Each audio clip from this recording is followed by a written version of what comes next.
कि उस दिन ये संयोगवश सीतामढ़ी में थे या कुछ खास वजह थी कि जो चर्चा में है राजनीतिक गलियारे में कि आईएएस रंजीत अपने बचाव के लिए लगातार सत्ता के गलियारे में चक्कर लगा रहे हैं कुछ पॉलिटिशियंस के साथ कि ताकि हमारा बचाव हो और ईओयू पर दबाव बनाने के लिए कि ताकि आज हम तक नहीं आए। और मुख्यमंत्री रहते राजद सुप्रीमो जो भी हैं लालू प्रसाद यादव, उन्होंने ही सीबीआई जांच के लिए अनुशंसा भी की थी और बाद में जांच की आंच उन्हीं तक पहुंच गई। तो एक कड़ी यह भी देखा जाए कि अगर ये तार घूम करके आईएएस रंजीत कुमार सिंह तक पहुंच जाता है और ये जहां से छोटे छोटे लोगों से उठते यहाँ तक आ जाते हैं, तो क्या मिलता जुलता उदाहरण के तौर पर इसे नहीं देखे? अगर आईएएस रंजीत कुमार सिंह की भूमिका बस इतनी थी कि उन्होंने अमरेंद्र कुमार तक चीज़ों को पहुँचा दिया तो कोई बहुत बड़ी बात नहीं होती। चलिए, आपने जिम्मेदारी का निर्वाह किया, लेकिन आप भी एक कोचिंग संस्थान चलाते हैं और उसमें आपके भी 608 में से 350 बच्चे जो है डंके की चोट पे आप अखबार में छपाते हैं कि वह क्वालिफाई कर जाता है।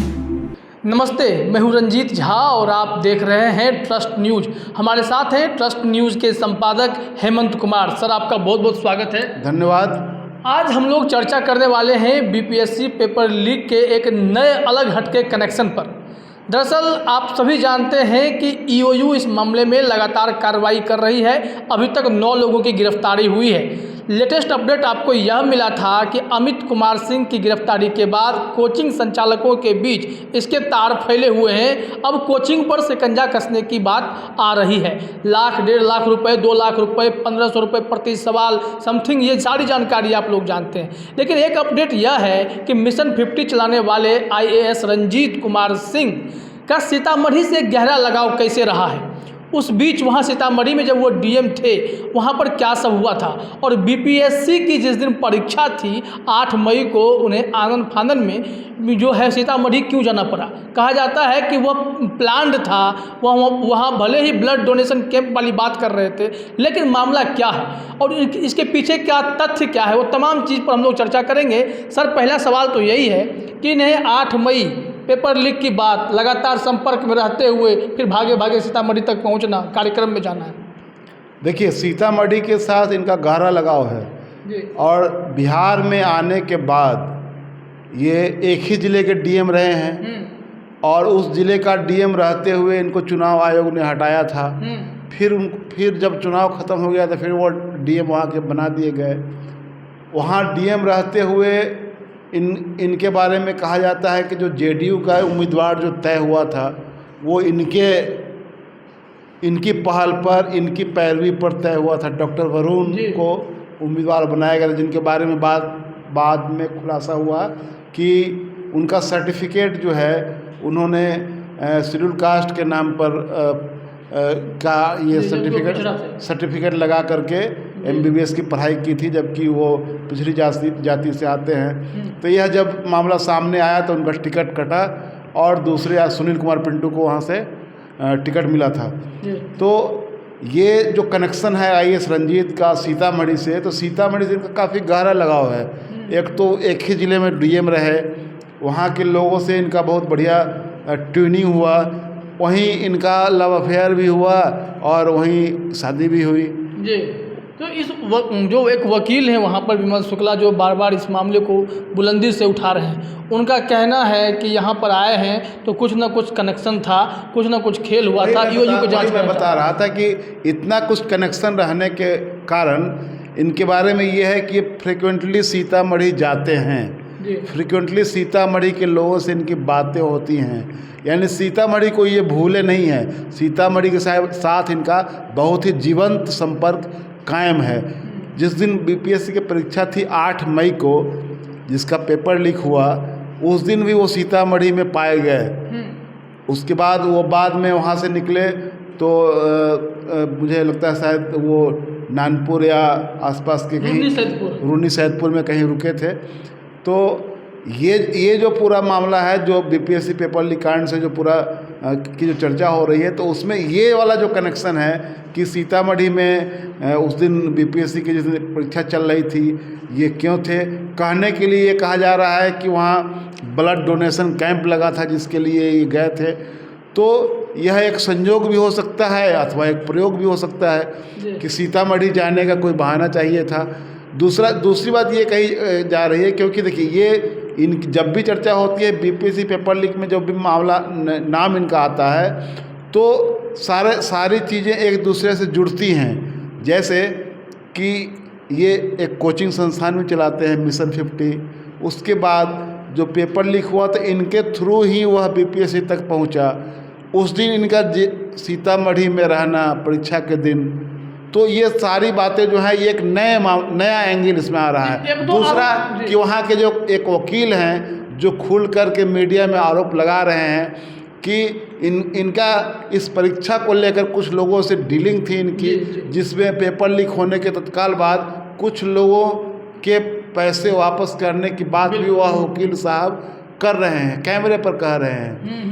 वो ये भी बता रहे हैं कि वहाँ डीएम रहते हुए क्या गड़बड़ियाँ इन्होंने की। स्टेडियम में बहाली हुई थी, उसमें गड़बड़ी हुई। बाद में दूसरे डीएम जब आया तो शायद उन बहालियों को रद्द कर दिया गया, जो लोग बहाल किए गए थे उनको हटा दिया गया, और इस तरह की बातें वहाँ पर आ रही हैं। तो ये जो चर्चा है, जो वहाँ के वकील साहब जो हैं, जो ये आरोप इन पर लगा रहे हैं, तो उन आरोपों के कारण भी ये मामला फिर से सामने आया है कि सीतामढ़ी में आखिरकार ये क्या कर रहे थे। जी, सबसे बड़ा सवाल यह है कि अगर देखा जाए तो बहाली प्रक्रिया में सेटिंग या फेवर की बात जो होती है, जो आरोप आईएएस रंजीत सिंह पर लग रहा है कि वो सेटिंग या फेवर की बात हो सकती है। किसी कृष्ण मोहन की जिस तरह से नौकरी है 2018 में, या फिर राजेश की नौकरी है 2018 में, ये सब लोग, कोई सचिवालय सहायक बने, कोई शिक्षक बना, जब वो शिक्षक बना तो उस वक्त ये प्राथमिक शिक्षा निदेशक थे या शिक्षा निदेशक थे, सभी लोग ट्रेन, हाँ, ये सब एक दूसरे से लिंक्ड हैं पेपर लीक के दौरान। जी, तो इन सब का लिंक अगर देखा जाए तो कह सकते हैं कि कहीं ना कहीं विवादों में तो घिर ही रहे हैं ये। बिल्कुल, ये जब भी इनकी चर्चा होती है, अब एक बात और आ रही है कि जब ये एसएफसी के ये एमडी थे, उस दौरान भी बहुत सारे इन पर अनियमितता के वित्तीय अनियमितता के बारे में कहा जा रहा है, वित्तीय अनियमितताओं के आरोप इनके ऊपर लगे थे। वो मामला भी मीडिया में उस दौरान आया था जब ये वहाँ पर थे। सीतामढ़ी का मामला आप देख ही रहे हैं, इनको चुनाव आयोग ने इनको हटाया, फिर उसके बाद चुनाव ख़त्म हुआ तब फिर वहाँ गए।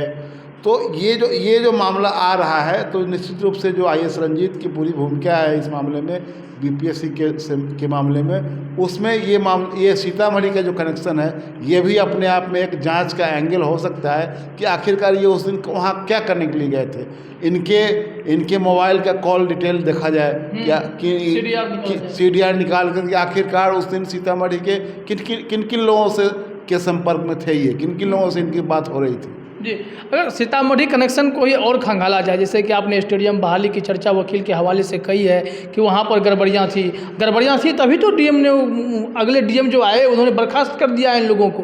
तो ये माना जाना चाहिए, ईओयू को भी इस दिशा में एक बार देखना चाहिए, क्योंकि आप जिस कड़ी पर जो जाके रुके हुए हैं उसके आगे की कड़ी में बात यह है कि ये तमाम लोग इनसे लिंक्ड होते हैं। लिंक्ड होने के बाद बात यह आती है कि सबको कहीं ना कहीं नौकरी है, कोई ना कोई काम कर रहा है। अगर निशिकांत को छोड़ दें तो फिर सब, या कोई कोचिंग संस्थान का टीचर बन चुका है, कोई सरकारी स्कूल का शिक्षक है, कोई जो है कृषि विभाग में सचिवालय सहायक बना हुआ है। तो ऐसे में तमाम लोगों की जो नौकरियां हैं, क्या वह सेटिंग सही है? क्या इस बिंदु पर भी एक बार जांच होना चाहिए मनी ट्रेल के अलावा? नहीं, इन चीज़ों की तो आप जिन चीज़ों की चर्चा आप कर रहे हैं उसकी तो जाँच होनी ही चाहिए। मेरा सबसे पहला सवाल ये है कि उस दिन ये संयोगवश सीतामढ़ी में थे या कुछ खास वजह थी?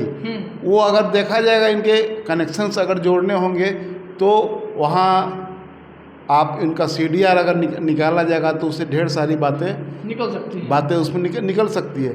तो ये देखने वाली बात होगी कि आखिरकार उस दिन सीतामढ़ी में क्यों थे, ये क्या संयोग था वहाँ। अभी मान लीजिए मिशन 50 आईएएस कोचिंग संस्थान की हम लोग एक बात करते हैं, इसके अलावा पटना में भी तमाम कोचिंग संस्थान हैं जिनके हाथ पैर अभी फूले हैं, क्योंकि अमित की गिरफ्तारी के बाद यह बताया जा रहा है कि कहाँ कहाँ पैसे गए, कौन से स्टूडेंट्स थे जिन्होंने पैसे 1.5 लाख रुपए दिए कि हमें प्रश्न पत्र मिल जाना चाहिए, या कुछ ऐसे थे कि प्रत्येक सवाल के लिए कोचिंग संचालक तय कर रहे थे कि 1000 से 1500 रुपये हमको मिलेगा पर क्वेश्चन का, तो एक क्वेश्चन का हम आंसर बता देंगे। पूरा सेटिंग खराब हो गया।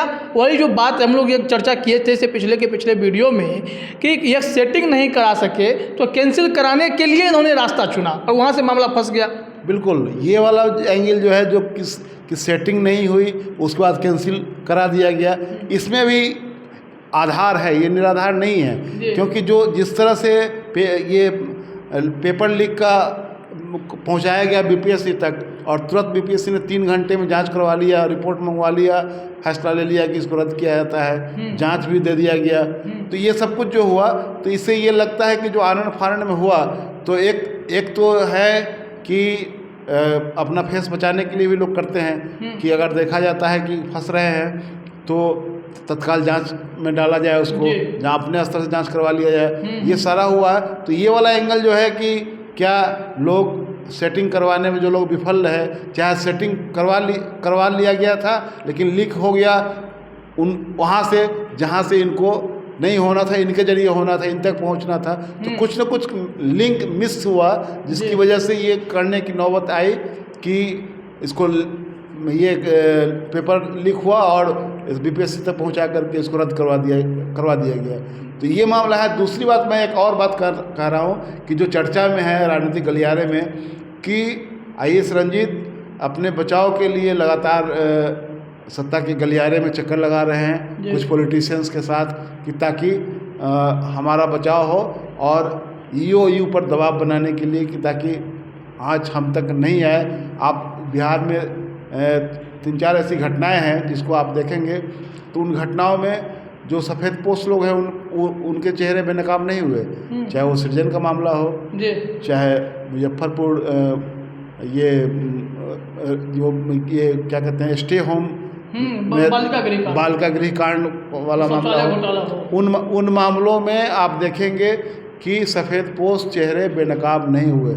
अब कौन लोग हैं? सिर्फ वही बस नीचे के लोग, इस अपर लेयर पर जो लोग थे वो कहाँ आए उसमें। वहाँ तो ये था ना कि कोई पॉलिटिशियन, कुछ लोग भी जाते थे जो वहाँ जिनके लिए लड़कियाँ उपलब्ध कराई जाती थी। सृजन में भी ये मामला था।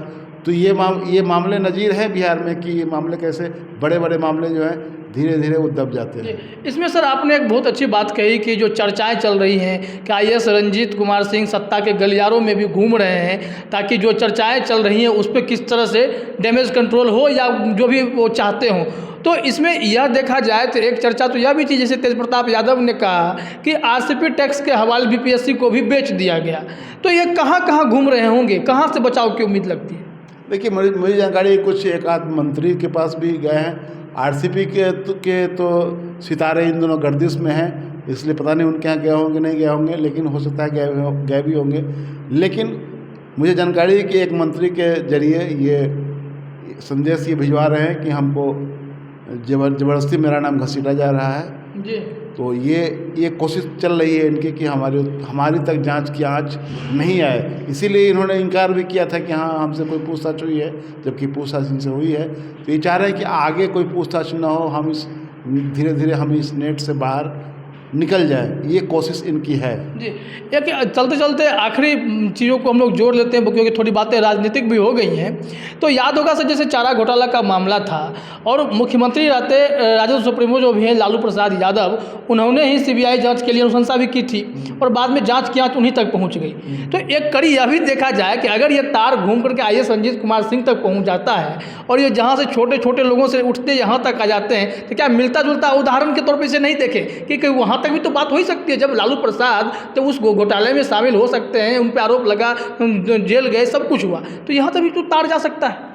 बिल्कुल जा सकता है, उसमें कोई बड़ी बात नहीं है। और अभी तक जो स्थितियां हैं, अभी तक जो साक्ष्य दिख रहे हैं, उसमें जो तथ्य दिख रहा है, उससे इन तक बात जा सकती है। इसलिए मैं कह रहा हूँ कि इनकी कोशिश है कि हमको इस नेट से बाहर कर दिया जाए, इस परिधि से हम इस घेरे से बाहर हो जाए, हमसे अब कोई पूछताछ ना हो, हमारा नाम अब इसमें ना लिया जाए। इनकी कोशिश ये दिखाने की कोशिश कर रहे हैं कि हमने तो बस मैसेज फॉरवर्ड किया था, लेकिन सारे कनेक्शन उनके पहले से जो कनेक्शंस हैं, कृष्ण मोहन इसमें एक बहुत बड़ी कड़ी है जो इन दोनों जेल में है, जिनका लंगोटिया है, जो वकील साहब भी कह रहे हैं कि उनके साथ नाचने गाने तक की तमाम तस्वीरें हैं, जिनके बारे में कहते थे कि हम उसको नहीं जानते हैं। इनके कनेक्शंस के तमाम लोग में कुछ ना कुछ दाग है। सीतामढ़ी के डॉक्टर वरुण की ही बात कर लें, वो भी फर्जी तरीके से मेडिकल क्वालिफाई करने वाले लोग हैं, डिग्री लेने वाले लोग हैं। यहाँ पर कृष्ण मोहन की बात कर लें तो कृष्ण मोहन के साथ जुड़े लोग जो भी हैं वो सब फर्जी हैं। और अगर IAS रणजीत कुमार सिंह की भूमिका बस इतनी थी कि उन्होंने अमरेंद्र कुमार तक चीज़ों को पहुँचा दिया तो कोई बहुत बड़ी बात नहीं होती। चलिए आपने जिम्मेदारी का निर्वाह किया, लेकिन आप भी एक कोचिंग संस्थान चलाते हैं और उसमें आपके भी 608 में से 350 बच्चे जो है डंके की चोट पे आप अखबार में छपाते हैं कि वह क्वालिफाई कर जाता है, तब फिर आप अपना कृष्ण मोहन भी बैठता है और अपना ये फेसबुक अकाउंट भी डीएक्टिवेट करते हैं, तो कैसे बच जाएंगे?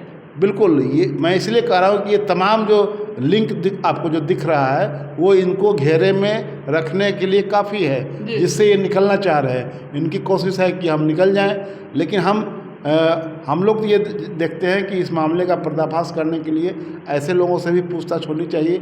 आगे भी इनको भी जांच के दायरे में रखा जाए जब तक इस मामले का पूरा उद्भेदन न हो जाए। जी, तो अभी आप इस अपडेट को समझ रहे थे कि IAS रणजीत कुमार सिंह सिर्फ फेसबुक अकाउंट डीएक्टिवेट कर लेंगे, उससे कुछ नहीं होने वाला है।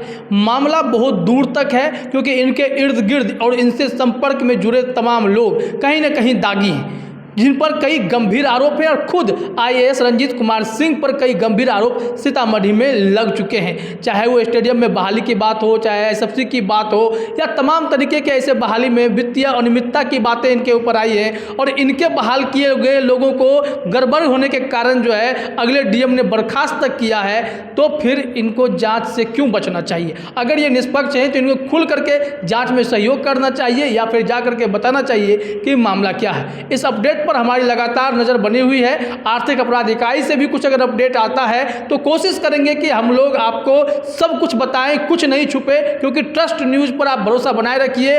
BPSC पेपर लीक के असली गुनहगार तक पहुंचने में हम सब लगे हुए हैं। फिलहाल इस चर्चा में आप सभी का जुड़ने के लिए बहुत बहुत धन्यवाद।